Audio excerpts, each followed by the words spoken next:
Gold medal athletes looking for a silver lining. We deserve answers. After they say lawmakers failed to protect them from a monster. Family members in Vero Beach wanting answers. You hope she comes home, but you don't want to help. After a woman goes missing. Plus, a vaccine incentive for Broward County employees. Receive a one-time monetary incentive of $500. And a surcharge for the unvaccinated. These stories and more coming up on Newsbreak. Hello, South Florida. I'm Danelle Dukin. And I'm Zitlali Solate. Today is Thursday, September 16th, 2021. From the South Florida Media Network's Biscayne-based studios in North Miami, this is SFMN Newsbreak. Broward's mayor hoping that money matters when it comes to getting employees vaccinated. Mayor Steve Geller announced that he's rolling out a new plan to protect employees from COVID. Yesterday, Mayor Geller said he will not be implementing an employee's COVID-19 vaccine mandate, but instead there will be a $500 bonus during a 60-day period for those who have proof of vaccinations. Geller also stated vaccinated employees, non-union and union members will have to pay a bi-weekly surcharge of $20 after every 60 days of not getting vaccinated. And receive a one-time monetary incentive of $500. He insists that the plan is not in conflict with any state laws or the governor's executive orders. After losing 6 family members due to COVID-19, a vaccine advocate from Palm Beach County is encouraging people to get vaccinated. Lisa Wilson is still trying to grieve from her family member's loss. She lives in Belle Glade and is married to the town's mayor. She first lost her uncle in August after having to drive an hour and a half to the hospital since the closest one had no open ICU beds. 3 weeks later, her grandmother and 4 cousins died. Can't grieve the death of one because then the next day or two, somebody else has passed away. So it's been really, really, really hard to comprehend and try to figure this all out. Wilson advocates others to get vaccinated so they don't have to grieve their relatives. The search continues into the disappearance of 22-year-old Gabby Petito, who went missing after a cross-country road trip with her fiancé. Police say he returned home, but she didn't, and now he's not helping investigators. Investigators and family members are growing increasingly concerned about Petito, who hasn't been seen since August 25th when she FaceTimed her mother from Wyoming. Now her father is speaking out, begging for answers from her fiancé, Brian Laundrie. Last time I checked, their child was home. My child is nowhere to be found. You hope she comes home, but you don't want to help. We can't talk. Well, then you don't really want to help. The van that the couple used to travel cross-country was found here in Florida, and the FBI is searching it for physical evidence, retracing Petito's last known steps. Her family is imploring the public to provide any information that they might know. These elite gymnasts say their former U.S. gymnastics team doctors sexually abused them, and the FBI failed to protect them. And as the network's Alejandra Garcia reports, these athletes are testifying against the agency and their investigation into the now convicted predator, Larry Nassar. We have been failed, and we deserve answers. The elite gymnasts Simone Biles, Maggie Nichols, Michaela Maroney, and Ali Raceman are testifying after a July Justice Department Inspector General report found FBI officials failed to respond to allegations with urgency and seriousness and violated multiple policies while investigating former Team USA doctor Larry Nassar. It disgusts me that we are still fighting for the most basic answers and accountability over 6 years later. I am haunted by the fact that even after I reported my abuse, so many women and girls had to suffer at the hands of Larry Nassar.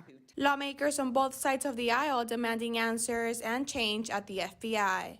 It's not only that the FBI failed to do its job systematically and repeatedly, it is also the cover-up. The FBI failed to protect our athletes. Current FBI Director Christopher Wray apologized to survivors of Nassar's abuse and said he has begun to put into action the changes recommended in the report. The actions and inaction of the FBI employees detailed in this report are totally unacceptable. These athletes are urging the federal prosecution of those who lied and held up in bringing Nassar to justice. I am tired of waiting for people to do the right thing because my abuse was enough and we deserve justice. We paid a visit to the White House Wednesday morning. Jolie met with lawmakers on Capitol Hill asking for a reauthorization of the Violence Against Women Act.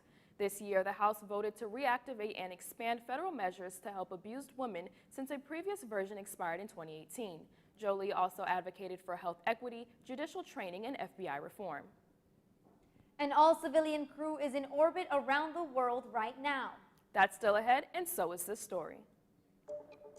And try and bridge the gap between technology and sport. Technology meets sports for a big event in Fort Lauderdale last night. Newsbreak will be back in 2 minutes. Freedom. It's at the core of who we are. The freedom to live without fear, to jog where we please, to wear a hoodie. The freedom to breathe. Before we celebrate the freedom most Americans have, we must fight for the freedom all Americans deserve. Because all lives can't matter until Black lives matter.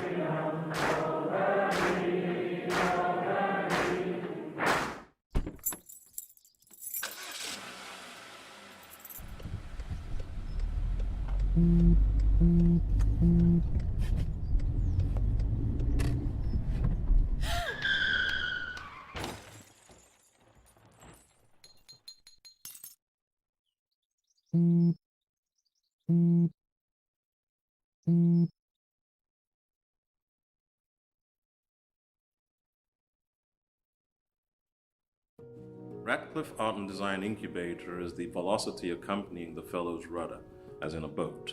Unless there is movement or action, the planned direction is of little consequence. We encourage the creative ideas into action, and from the experience of doing, we critically assess the feedback, adjust, and set out to rediscover the potentialities of an entrepreneurial mindset.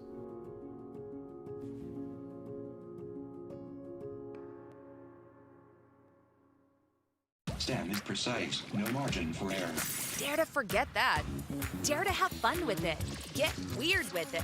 Dare to send those old STEM theories flying past the neighbor's house into outer space.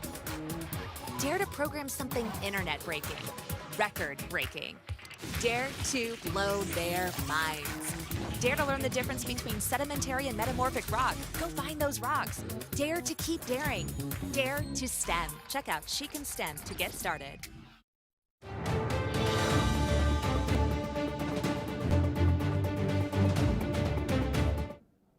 Check it out, Inter Miami unveiling their New Jersey sponsor.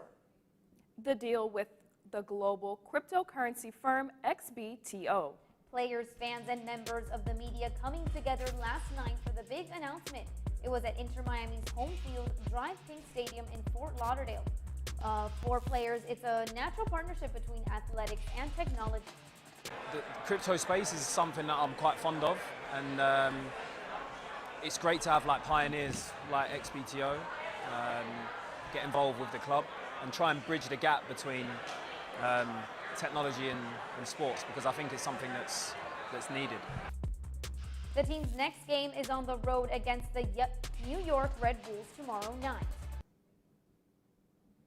Yesterday night, SpaceX's Falcon 9 rocket launched to space, carrying the first all-civilian crew to orbit.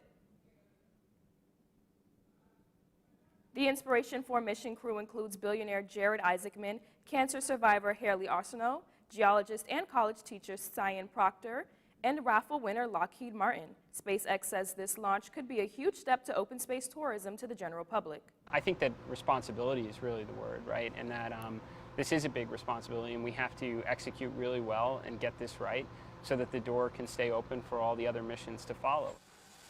The passengers are expected to spend 3 days in orbit at a 360-mile altitude, which is higher than the International Space Station.